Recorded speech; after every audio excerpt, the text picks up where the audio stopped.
Now I'm looking at the DVD menu. You can only access this menu when the DVD movie is actually playing. You can't seem to access it you can access it, but you need to hit this stop button, and you can only do that when the DVD is playing, like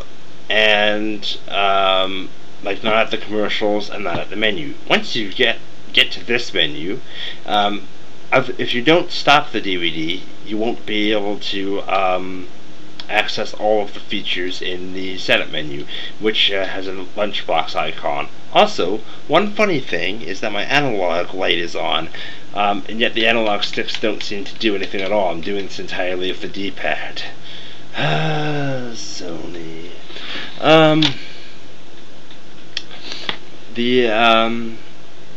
These settings here are language preferences. If I select Chinese and then watch a movie and then watch The First Planet of the Apes, which doesn't have any Chinese audio, English will be selected as instead, or whatever. I actually don't know what it does. Probably English is selected instead, or whatever track 0 is. But if you have Chinese on the disc, then Chinese would be selected. And there's a whole pile of languages. There are more languages in this menu than there are for languages in the PS2 menu that I showed you earlier. Now let's select something more interesting. TV type. This is basically the same setting as the TV type on the main PS2 menu.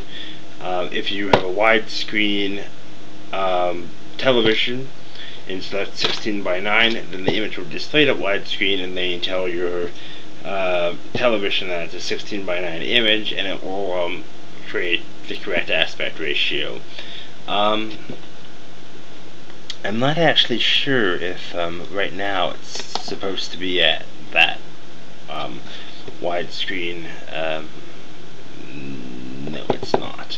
The funny thing with this is, if you watch 4:3 content, I think then you have to set your television back to 4:3. It's grayed out now because I think it uses the console setting. If the console setting is 16:9, then the TV type here is also 16:9. DNR.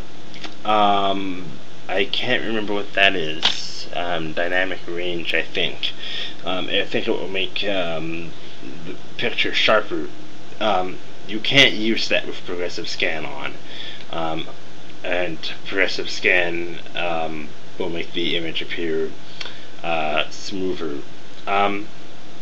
On a high-definition television, high-definition televisions are generally native progressive scan devices. Actually, yeah, let's just say that they generally are. And so, if you're running anything interlaced, it has to go through the process of interlacing to display the image. So this will do the de-interlacing for you, since all DVDs are 4EI. Display, that turns the onboard display on and off. You can turn on outline sharpening, which will make things appear smoother. I have set to 0. It goes up to +2 or down to -2.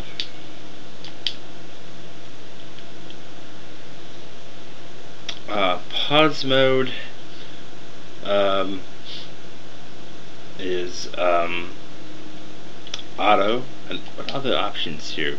Okay, so automatically pick a frame to pause on, or pause at the frame. I think what this does is, if there's like motion, like if a guy's hand is moving fast, it will pause at a time so that you don't get like several hands on the screen at the same time, because it's a blue motion.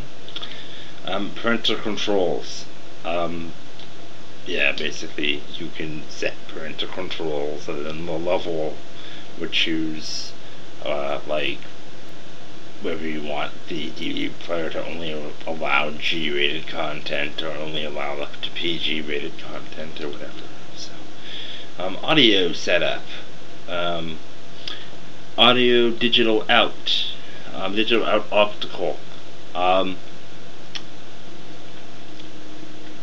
So this will output audio to an AV receiver, or some type of device capable of receiving optical audio.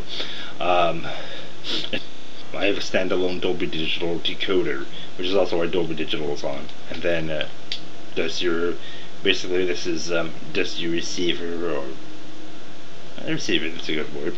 Does your receiver support Dolby Digital? Does it support DTS? And that's the settings that work for my receiver. And then you can't adjust those other, I don't think you, oh, never mind, you can. Audio track auto select mode. Basically, this will make the PS2 automatically select the type of audio that I have.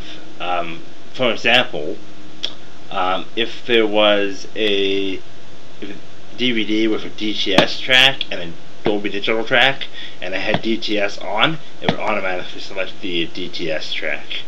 And if there's a DVD with a Dolby Digital track and a PCM track, which is not surround sound at all, it will select the Dolby Digital track over the PCM track. Funny thing is, I've never seen this, but if a DVD used a Dolby Digital track, I'm putting my fingers down on my desk. Oh, I don't know if you can hear that, but I'm putting my fingers down on my desk and kind of making bullet points. So if you hear a tapping noise, that's what that is. Funny thing is, if there was a DVD and they had an audio commentary that was a Dolby Digital track, and the regular movie was in a standard PCM track, the PS2 would select the audio commentary over the actual film track, which would not be appropriate. However, I don't see the point of that, since you have to pay to use Dolby Digital, so why wouldn't you use it for your film track, even if your film track was in stereo? So, DVD volume, you can't select that because the PS2, when OptiCloud is on, it's just passing everything to the receiver and letting the receiver handle the volume, so, or amplifier. And that's it for me. Ciao.